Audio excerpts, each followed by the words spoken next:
Morning বন্ধুরা, শুভ সকাল সবাইকে। আর সবাই কেমন আছেন আমাকে কিন্তু কমেন্ট করে জানাবেন। যা সাংঘাতিক গরম পড়েছে, আমি কিন্তু গরমে প্রায় গলেই যাচ্ছি। সবারই জানি একই অবস্থা। সকালে উঠেছি অনেকক্ষণ আগে, সৌমেনকে ব্রেকফাস্ট বানিয়ে দিয়েছি, ও কিন্তু বেরিয়ে গেছে। আর এখন একটু বিছানার চাদরটা পাল্টে নিচ্ছি, আর বালিশের ওয়ারগুলোও কিন্তু সমস্ত কিছু একদম পরিষ্কার করে নিচ্ছি। আর বিছানাটা আমাদের মোটামুটি 3 থেকে 4 দিন পরপরই কিন্তু চেঞ্জ করতে হয়, কারণ টিকলু বেশিরভাগ সময় বিছানায় থাকে তো, আর ছোট্ট একটা বাচ্চার মতনই খরগোশটা, তো বুঝতেই পারছেন। আর বিছানা ঝাড়ার পর সবার আগে যে কাজটা করতে হয় সেটা হচ্ছে ঘর ঝাড় দেওয়া। সকালে উঠেই কিন্তু একবার ঘর ঝাড় দিয়েছি, কিন্তু এখন যেহেতু বিছানার চাদরটা তুললাম, আর একবার ঘর কিন্তু ঝাড় দিতেই হবে। এত নোংরা যে কোথা থেকে আসে আমি জানি না, দিনে 10 বার ঘর ঝাড় দিলেও দেখি নোংরা কিন্তু বেরোতেই থাকে। আসলে আমাদের পাশের বাড়িতে না কনস্ট্রাকশনের কাজ হচ্ছে, তো যতদিন এই কাজ চলবে ততদিন ঝাড় দিতে দিতে আমার অবস্থা কিন্তু খারাপ হয়ে যাবে।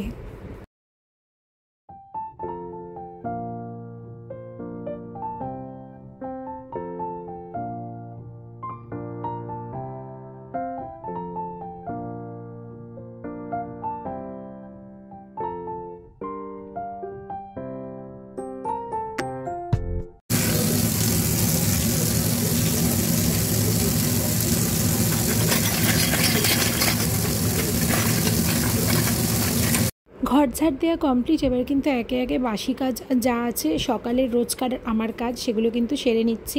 এখন ঠাকুরের বাসনগুলো কিন্তু ভালো করে মেজে ধুয়ে ঠাকুরের আসনে কিন্তু দিয়ে আসবো। আর তার সাথে করে কিন্তু আমি এই গামলাটাতে করে একটু বেশি করে জলও ভরে নেব। এইটাতে আমি গোপাল স্নান করাই, ঠাকুরদেরকে স্নান করাই, তারপরে এই জলটা কিন্তু আমি গাছে দিয়ে দিই। আলাদা করে আবার গাছে জল দিই, তার সাথে করে এই জলটাও দিয়ে দিই। আর যা গরম পড়েছে, গাছেদেরও এখন কিন্তু একটু বেশি করেই জল দিতে হচ্ছে।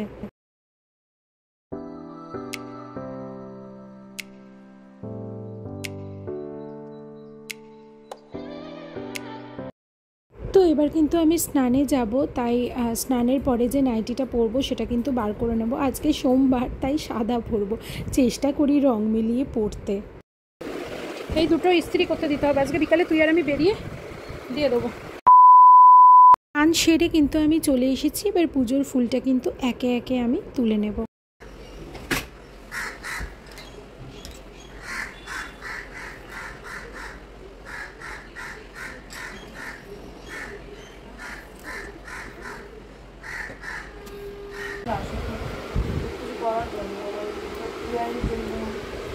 তো ফুল তুলে নিয়ে চলে এসেছি। এইবার কিন্তু আমি গোপুসোনাকে স্নান করাবো, তার জন্য একে একে গোপুসোনার যা শৃঙ্গার আছে সব কিছু কিন্তু খুলে নিচ্ছি। আর আমার যেহেতু 4টে গোপাল সোনা, তাই আমি কিন্তু রোজ রোজ সবাইকে স্নান করাই না, একজন করে গোপুসোনাকে স্নান করাই।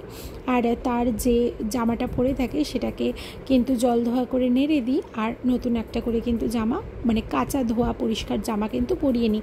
আর এবার কিন্তু গোপুসোনার স্নানের জলটা বানিয়ে নিচ্ছি। স্নানের জলে আমি দিয়ে দিচ্ছি একটু করে গোলাপ জল, আর একটু দেব অগরু, আর এই গোপী চন্দনটা আছে, এই কেশর চন্দন, এটা দেব। যে কোনো রকমের চন্দন কিন্তু দিলেই হয়। আর এইবার কিন্তু ওং নমো ভগবতে বাসুদেবায় নমো, ওং নমো ভগবতে বাসুদেবায় নমো, এটা 3 বার বলে কিন্তু আমি গোপুসোনাকে স্নান করিয়ে নিই। আমি প্রতিদিন স্নান করাই যে কোনো একটা গোপুসোনাকে, আর শিব ঠাকুরকে তো করাতেই হয়, আর তার সাথে করে আমি গণেশ ঠাকুরকে আর লক্ষ্মী ঠাকুরের পেঁচুকেও কিন্তু রোজ স্নান করানোর চেষ্টা করি। আর বৃহস্পতিবারে একসাথে কিন্তু আমি সব ঠাকুরকে স্নান।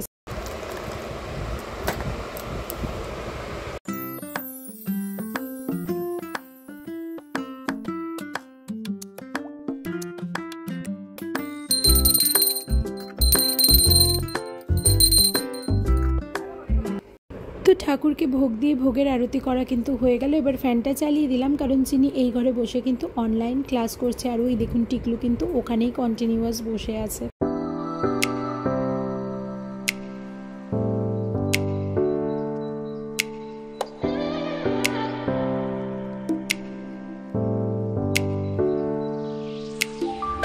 তো এবারে ওই গোপালের স্নান করানোর যে জলটা সেটা কিন্তু গাছে দিয়ে দেবো। আর এই জামাটা আজকে গোপালের আমি ছেড়েছি, তো এই জামাটাকে কিন্তু জল ধোয়া করে এবার ভালোভাবে আমি কিন্তু নেড়ে দিচ্ছি। আবার কালকে যখন আরেকটা গোপালকে স্নান করাবো তখন তার জামাটা নেড়ে দেবো, আর এই জামাটা তুলে নিয়ে কিন্তু গুছিয়ে রেখে দেবো।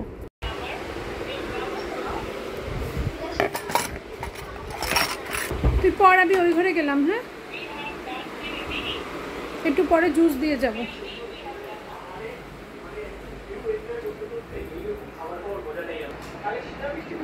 বসিয়ে দিয়েছি আমার ব্রেকফাস্ট, বেসন চিলা, আর এর সাথে করে 1 কাপ কিন্তু দুধ চা গরম গরম করে নেব। আর চিনির জন্য বসিয়ে দিয়েছি ম্যাগি। ও ম্যাগি পেলে আর কিছুই চায় না। আর তার সাথে কালকে একটা স্কোয়াশ কিনে এনেছি, দেখাচ্ছি আপনাদেরকে। তো এটাই ওকে একটু কিন্তু জুস করে দেবো। এই যে অরেঞ্জ স্কোয়াশ কালকে জিও মার্ট থেকে কিনে এনেছি, ওই 250 টাকা মতো দাম ছিল, অফারে কিন্তু 200 টাকায় পেয়েছি। আর আজকে দুপুরে রান্না করব ভাবছি এই যে পোস্ত, মানে হচ্ছে আপনার আলু পোস্ত করব, ডাল করব, আর দেখি একটা কিছু যদি ভাজা যায় সেটা কিন্তু করে নেব। তাহলে চলুন এগুলো হয়ে যাক, আর এই পাশে চা বসিয়ে দেবো। চাটা নিয়ে বসে কিন্তু একটু টিভি দেখব। আপনারা একটু দেখতে পাচ্ছেন আমি এখানে অনলাইন ক্লাস করছি। এই যে আমার এখানে ফোন রাখা থাকে, বাট আমি এখন ফোন চার্জে দিয়েছি আমার। আর এদিকে আমার সব বুকস অ্যান্ড এভরিথিং অন। আর এদিকে আমার শোনা বাচ্চা 30 মিনিট হয়ে গেছে আমার সাথে আছে, মানে লিটারালি নিচে থেকে ওখান থেকে দৌড়ে দৌড়ে এসে দেখলাম এখান থেকে ঝাঁপ মেরে উঠলো আর আমার সাথে তখন থেকে বসে আছে। মানে যখন থেকে ক্লাসটা আসছে তার আরও 5 মিনিট আগে থেকে আমার সাথে বসে আছে বেবিটা। এদিকে আমার ব্রেকফাস্টও রেডি, চা বসিয়ে দেবো। এই যে ম্যাগিটা করেছি ওটা মেজে নিই, ওতে করে চা বসিয়ে দেবো। আর এদিকে চিনির ব্রেকফাস্ট কিন্তু রেডি হয়ে গেছে। চিনিকে এবার চলুন তাহলে দিয়ে আসি। হ্যাঁ,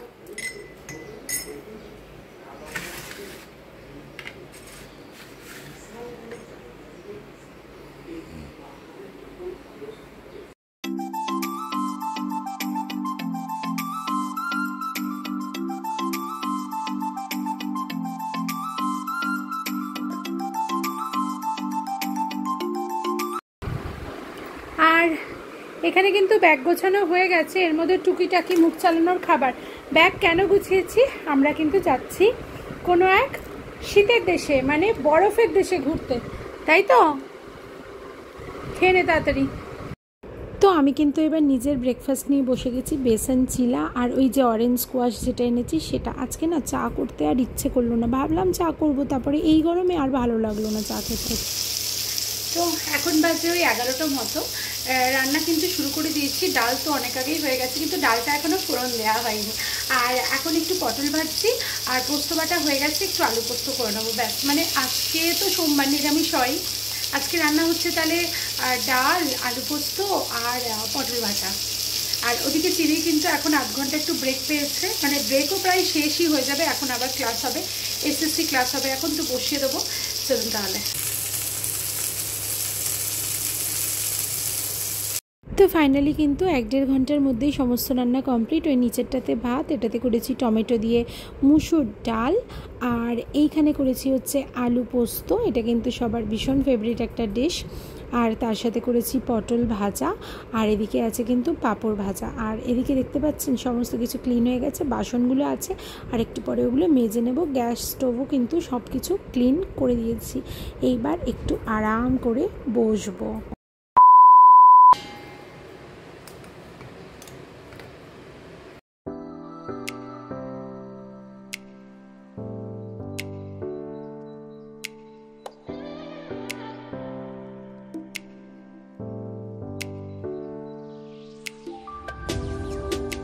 এখন বাজে 2:30 নাগাদ, তাহলে ভাত বাড়াও কিন্তু মোটামুটি কমপ্লিট। চলুন তাহলে এবার কিন্তু আরাম করে বসে খেয়ে নেওয়া যাক। 2000 years later. তো এখন বাজে বিকেল 4:45 বাজে। আমার আর চিনির বিকেলের স্ন্যাক্স নিয়ে চলে এসেছি। আমার করেছি একটু আদা দিয়ে কড়া করে দুধ চা আর একটু ভুজিয়া, আর চিনির রয়েছে জিম জ্যাম বিস্কিটগুলো আছে না, এগুলো চিনি কি আমারই খেতে এত ভালো লাগে। এই বিস্কিট নিয়েছি চিনির জন্য 2টো, আর একটু ভুজিয়া, আর চিনির জন্য করে দিয়েছি কিন্তু রুয়াবজা। আর এখানে চিনি এখন বসে একটু টিভি দেখছে। আমাদের দুজনেরই কিন্তু ঘুম হয়ে গেছে। আর ওই যে দেখুন 4:45 বাজে।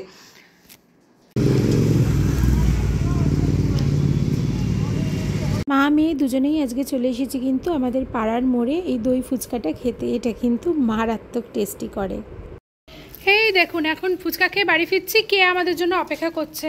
ওর খাবার কিন্তু প্রায় রেডি, আমি করে এসেছি, তারপরে কিন্তু দেবো। চ চ চ চ সর সর।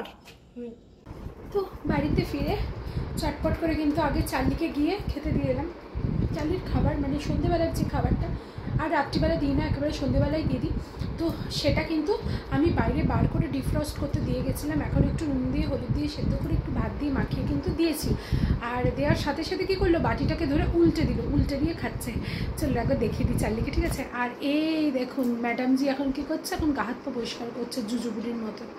চলো না দেখাই আপনাদের চার্লিকে।